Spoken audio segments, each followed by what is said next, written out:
Le doy la bienvenida. Hoy es 26 de junio, miércoles de la 12ª semana del tiempo ordinario. Hoy de manera libre se puede celebrar a Nuestra Señora de la Paz, patrona de la diócesis de Cartago. Nuestra Señora de la Paz es una advocación venerada como patrona de la diócesis de Cartago. Su historia se remonta a la región de Cartago, donde se cree que la devoción a esta advocación mariana ha estado arraigada desde tiempos antiguos. Nuestra Señora de la Paz es conocida por su intercesión en tiempos de conflicto y por la promoción de la paz entre las comunidades. Según la tradición, su devoción se consolidó en respuesta a eventos locales que amenazaban la armonía y la seguridad de la región. Uno de los milagros más destacados atribuidos a Nuestra Señora de la Paz es la cesación de un conflicto armado que afectaba a la región. Se cuenta que gracias a las oraciones y la intervención de la Virgen María, bajo esta advocación, las partes en disputa llegaron a un acuerdo pacífico inesperadamente, poniendo fin a años de hostilidades. Los criterios para la canonización de Nuestra Señora de la Paz incluyen testimonios de milagros y favores concedidos por su intercesión, así como la veneración continua y la devoción popular que ha perdurado a lo largo de los años en la diócesis de Cartago. Por eso hoy, 26 de junio, pidamos a Nuestra Señora de la Paz y a todos los santos que intercedan por nosotros para que nos ayuden a alcanzar la paz en nuestras vidas, en nuestras familias y en todo el mundo. Que su ejemplo de reconciliación y amor fraterno inspire nuestros corazones y guíe nuestras acciones hasta la construcción de un mundo más justo y pacífico. Recuerda que la fe y la devoción pueden ser poderosas herramientas para transformar nuestras vidas y las de los demás. Le invito a disponer su oído, la mente, también el corazón, para proclamar el Evangelio propuesto para la liturgia de este miércoles.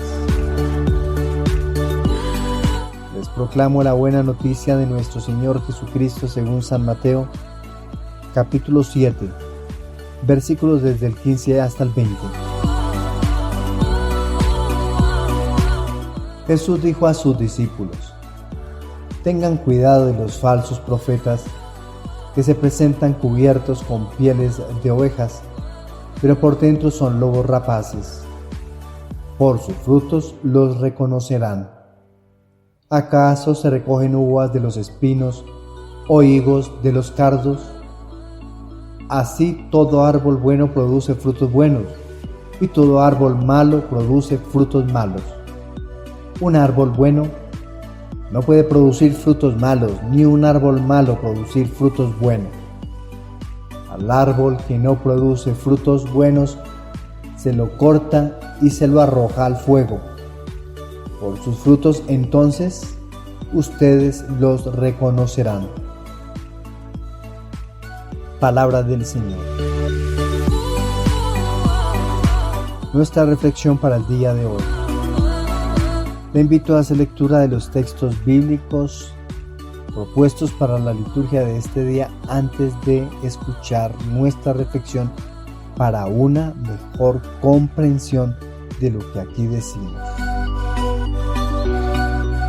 La primera lectura extractada del segundo libro de los Reyes en su capítulo 22 nos narra el reinado de Josías, que se llevó a cabo entre los años 640 y 609 a.C. y la reforma religiosa. Este rey Josías tenía 8 años cuando empezó a reinar y reinó por 31 en Jerusalén, por supuesto gobernando el reino de Judá.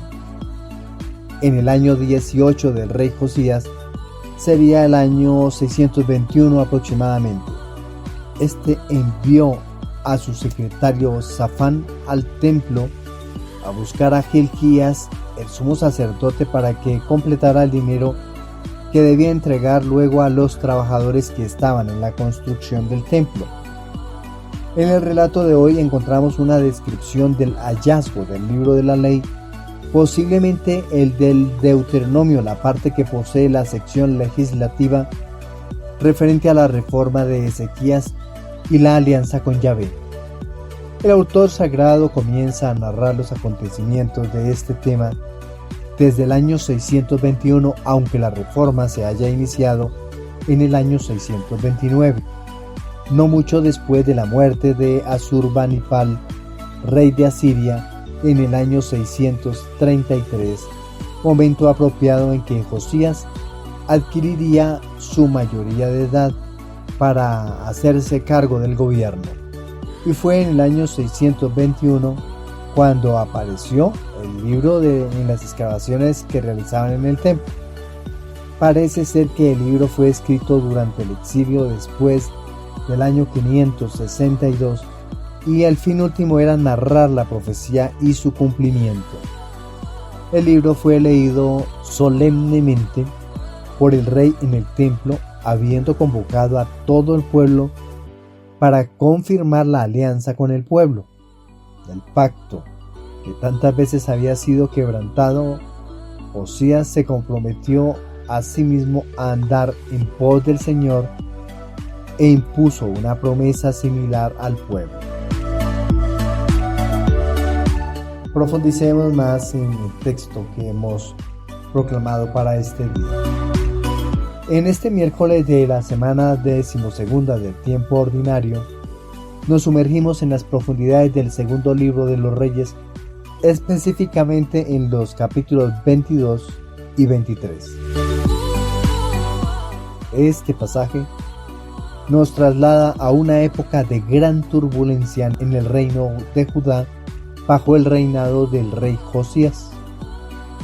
El contexto histórico es crucial. El templo de Jerusalén, considerado el centro de la adoración y la espiritualidad del pueblo de Israel, había sido descuidado y profanado. La ley de Moisés, el Torá, había quedado en el olvido. En medio de esta situación, el sumo sacerdote Hilquías descubre el libro de la ley en el templo. Este hallazgo se convierte en el punto de partida de una reforma religiosa profunda y transformadora. Profundicemos en los versículos que hemos seleccionado para el día de hoy. Capítulo 22 del segundo libro de los Reyes, versículos del 8 hasta el 13. Entonces el sumo sacerdote Hilquías dijo al escriba Safán: he encontrado el libro de la ley en el templo del Señor. Este es el versículo 8. Este hallazgo es fundamental. La ley encontrada en la Torá, los primeros 5 libros de la Biblia. Este descubrimiento es un símbolo de la vuelta a las raíces de la fe, de la revaloración de la palabra de Dios. El autor sagrado aquí, cuando habla de he encontrado el libro de la ley, utiliza la palabra hebrea Torah, que traduce ley o enseñanza. Esta palabra resuena a lo largo del texto y es crucial para entender la reforma de Josías. La Torá como enseñanza divina es la guía que orienta la vida del pueblo. Versículo 11. Cuando el rey oyó las palabras del libro de la ley, rasgó sus vestiduras. La reacción del rey Josías es de profundo arrepentimiento. Este gesto de rasgarse las vestiduras es una expresión de duelo y penitencia, un acto simbólico de reconocimiento de la gravedad del pecado y de la distancia de su pueblo con Dios. El autor sagrado, cuando se encuentra con la parte que dice rasgó sus vestiduras, utiliza el texto bíblico chuv, que traduciría volver, arrepentirse. Josías, al rasgar las vestiduras y al comprometerse a cumplir con la ley, muestra un claro acto de chuv, de volver, de arrepentirse, un retorno al camino de la fidelidad a Dios. Versículo 3. Josías reúne a todo el pueblo y lee en voz alta el libro de la alianza encontrado en el templo. El rey se puso de pie junto a la columna, dice el texto bíblico, y en presencia del Señor concluyó la alianza, de pie conforme a la ley del Señor, con todo su corazón y con toda su alma, para cumplir las palabras de esta alianza escritas en el libro. Al profundizar o hacer lectura del texto correspondiente al día de hoy, encontramos dos propuestas importantes. El texto nos invita, uno, a reflexionar sobre la centralidad de la palabra de Dios en nuestras vidas. En tiempos de crisis y decadencia espiritual, la vuelta a la ley y la renovación de la alianza con Dios se convierten en el camino de restauración.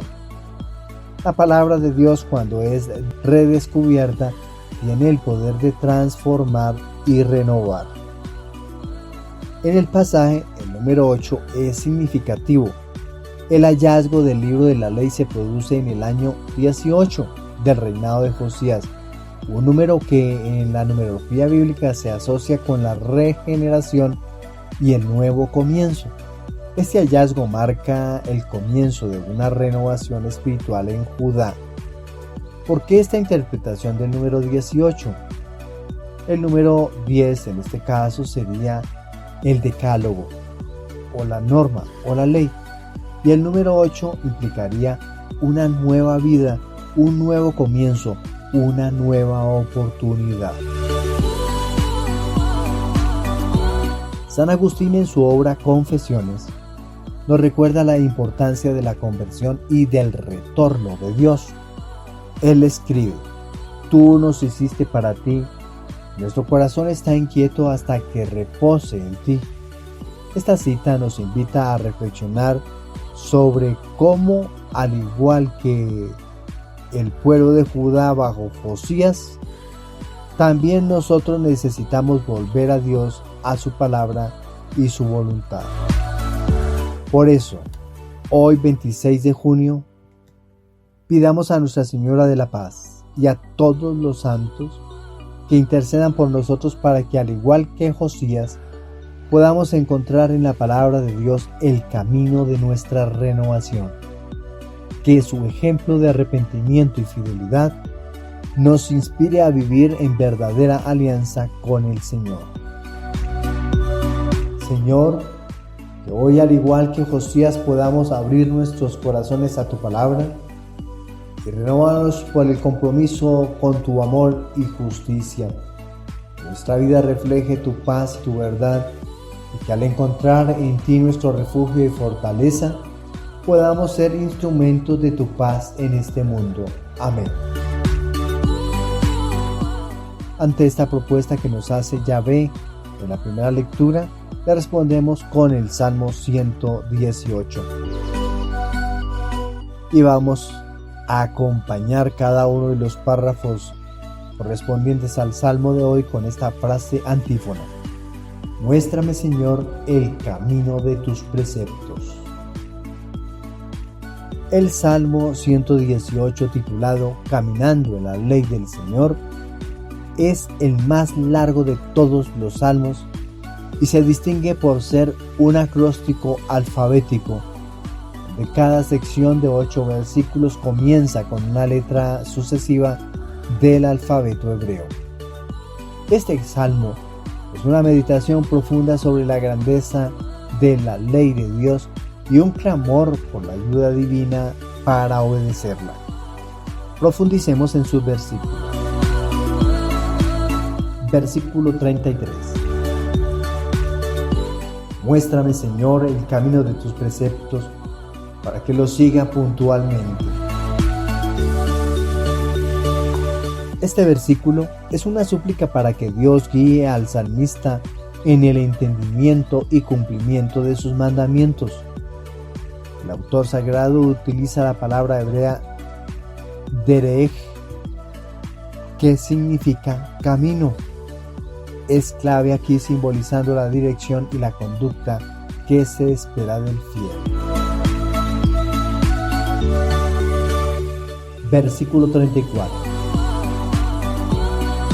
Dame entendimiento para que observe tu ley y la guarde de todo corazón. Aquí el autor sagrado pide comprensión profunda y utiliza la palabra en hebreo binaj para no solo conocer, sino también practicar la ley con sinceridad y dedicación. Versículo 35. Condúceme por la senda de tus mandatos, porque en ella tengo puesta mi alegría. La senda de los malvados divinos es presentada como fuente de alegría y satisfacción. El autor sagrado utiliza la palabra hebrea mishbot, que significa mandamientos. Resalta la importancia de las instrucciones divinas en la vida del creyente. Versículo 36. Inclina mi corazón a tus preceptos y no a la avaricia. El salmista reconoce la necesidad de la inclinación divina para evitar el materialismo y centrarse en los preceptos de Dios. La palabra hebrea lev, que significa corazón, implica el centro de la voluntad y las emociones. Versículo 39. Aparta de mí el oprobio que temo, porque tus juicios son buenos. Este versículo es una petición para ser librado de la vergüenza o deshonra, confiando en la bondad de los juicios de Dios. El término hebreo jerpaj, traducido como oprobio, refleja la preocupación del salmista por la reputación y el honor de Yahvé. Versículo 40. Mira cómo anhelo tus decretos, en tu justicia dame vida. El anhelo por los decretos divinos se presenta como un deseo profundo de vivir en conformidad con la justicia de Dios. La palabra hebrea tzedek, que significa justicia, subraya la relación entre la obediencia a la ley y la vida justa.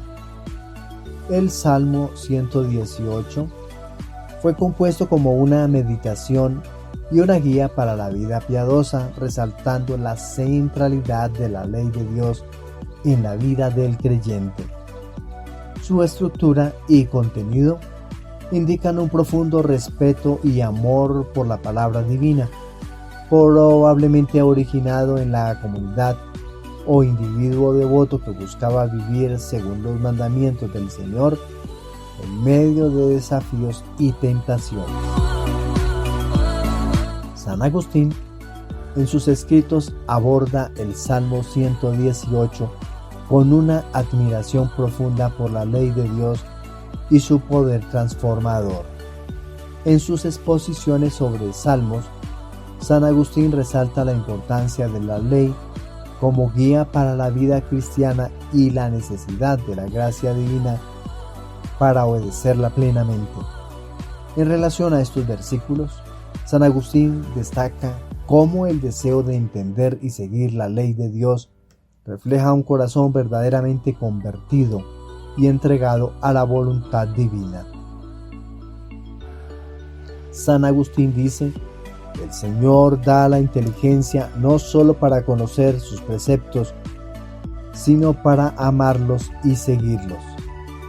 Pues si quien ama, cumple; quien entiende, ama, pero la inteligencia viene de la oración, de la súplica, de una humildad ardiente y perseverante.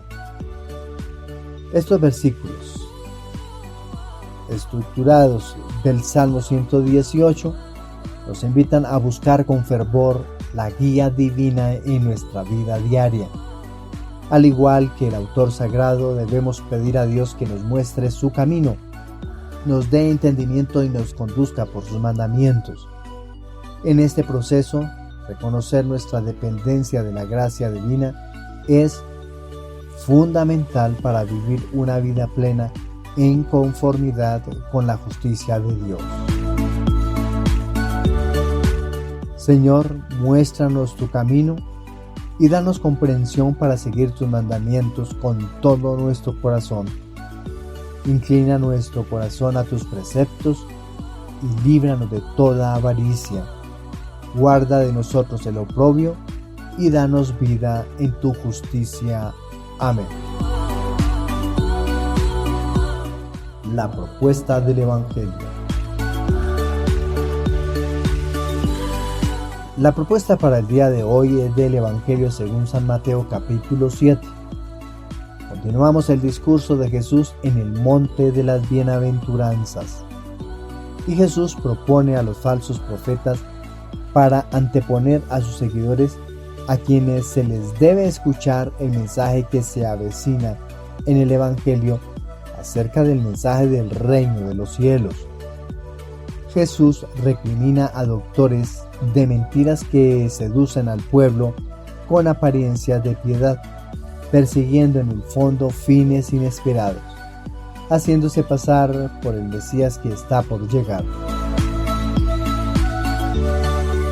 Como habíamos anticipado en días anteriores, el lunes Jesús está anotando condiciones para sus seguidores o discípulos. 1. La justicia. Ayer vimos el segundo punto, la oración. Y hoy veremos el tercer punto o exigencia de un discípulo del Señor, el discernimiento. Los discípulos, antes de escuchar a Jesús, posiblemente habían escuchado enseñanzas distintas cada vez que pasaban por las calles y se acercaban al templo. Hoy, en su época, podían confrontar las enseñanzas y aparecían muchas más. Elocuencia por montón, pero verdad alguna muy lejana de la realidad. Al menos la enseñanza de Jesús iba acompañada de signos y ellos daban testimonio de que su enseñanza era verdadera. Por esta razón se presenta la necesidad del discernimiento para no equivocarse. Por sus frutos conoceréis si la enseñanza es verdadera o falsa. El tema central que encontramos entre los versículos del 15 al 20 en el capítulo 7 de Mateo es esta palabra: por sus frutos los conoceréis. El Evangelio según San Mateo fue escrito en un contexto de tensiones entre los primeros cristianos y las comunidades judías de la época. San Mateo, escribiendo para una audiencia mayoritariamente judía, buscaba presentar a Jesús como el cumplimiento de las profecías del Antiguo Testamento y subrayar la importancia de la enseñanza y el comportamiento cristiano auténtico. El texto que hemos proclamado, en él Jesús advierte sobre los falsos profetas y ofrece una clave para discernir su autenticidad, los frutos de sus acciones. Este pasaje es parte del Sermón de la Montaña, un discurso en el que Jesús expone los principios del reino de Dios y la ética cristiana. Profundicemos en sus versículos. Versículo 15. Guardaos de los falsos profetas que vienen a vosotros con vestidos de ovejas, pero por dentro son lobos rapaces. Jesús utiliza la metáfora de los lobos con piel de oveja para describir a los falsos profetas. La palabra griega pseudoprofetes, que significa falso profeta, es clave aquí, señalando a aquellos que pretenden ser mensajeros de Dios, pero en realidad engañan y dañan a la comunidad. Versículo 16. Por sus frutos los conoceréis. ¿Acaso recogen uvas los espinos o higos de los abrojos? El término karpos, que significa fruto, es fundamental para comprender el criterio del discernimiento que Jesús propone. Los frutos, las acciones y los resultados de la vida de una persona revelan su verdadera naturaleza. Versículos del 17 hasta el 18.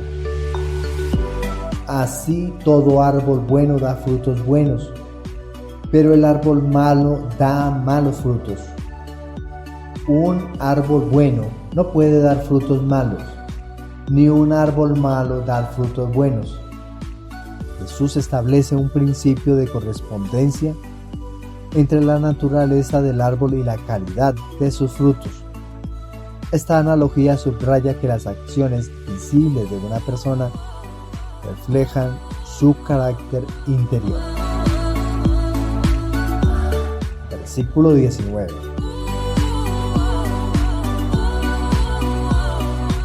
Todo árbol que no da buen fruto es cortado y echado al fuego. La imagen del árbol cortado y echado al fuego es una advertencia sobre el juicio y las consecuencias de una vida que no produce buenos frutos. Versículo 20. Así que por sus frutos los conoceréis. Esta petición enfatiza la importancia de evaluar a las personas por sus acciones concretas. La enseñanza de Jesús aquí es clara. La autenticidad de una persona, especialmente de aquellos que se presentan como líderes espirituales, se revela a través de sus acciones. Los frutos son los actos y comportamientos que resultan de la fe y del carácter moral de una persona. En la actualidad, este pasaje nos invita a discernir cuidadosamente la autenticidad de los líderes y sus enseñanzas, no basándonos únicamente en sus palabras o apariencias, sino en los resultados concretos de sus vidas y acciones.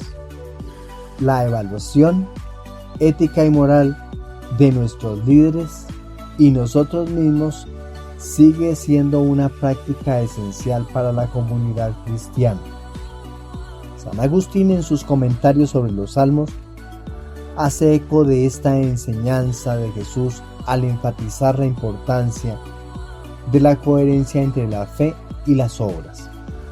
Él dice: el árbol es conocido por su fruto, así que por sus obras, las obras buenas no pueden producir sino de un corazón bueno, así como las malas no pueden proceder sino de un corazón malo.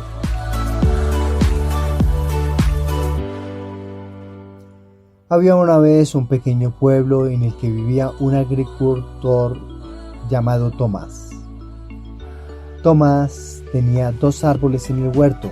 Uno era un manzano robusto y saludable, y el otro era un manzano aparentemente igual, pero que en realidad estaba enfermo por dentro.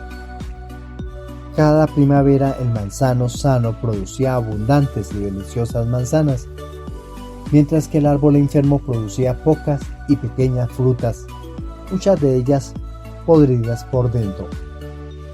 A simple vista, ambos árboles parecían iguales, pero los frutos contaban la verdadera historia.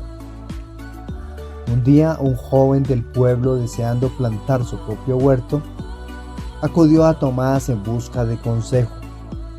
Tomás le dijo: no elijas un árbol por su apariencia externa, observa sus frutos.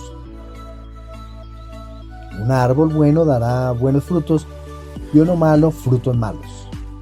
El joven siguió el consejo de Tomás y con el tiempo su huerto se llenó de árboles que producían abundantes y deliciosos frutos. El pueblo pronto reconoció al joven como un agricultor sabio y su huerto se convirtió en una bendición para todos. ¿Qué podemos concluir del Evangelio propuesto para el día de hoy? La historia de Tomás y los manzanos ilustra perfectamente la enseñanza de Jesús en el Evangelio de Mateo capítulo 7 versículos del 15 al 20. En nuestra vida cotidiana debemos mirar más allá de las apariencias y evaluar a las personas y sus enseñanzas por los frutos que producen. Al hacerlo, nos protegemos de los falsos profetas y promovemos una comunidad basada en la autenticidad y la verdadera bondad. Señor, ayúdanos a discernir con sabiduría y justicia, que nuestras vidas produzcan buenos frutos que glorifiquen tu nombre. Guíanos para reconocer la verdadera bondad de los demás y en nosotros mismos para que podamos vivir en coherencia con su voluntad. Amén. Para todos un feliz día. Que el Señor nos siga colmando de su alegría como también de su bendición. Felicidades.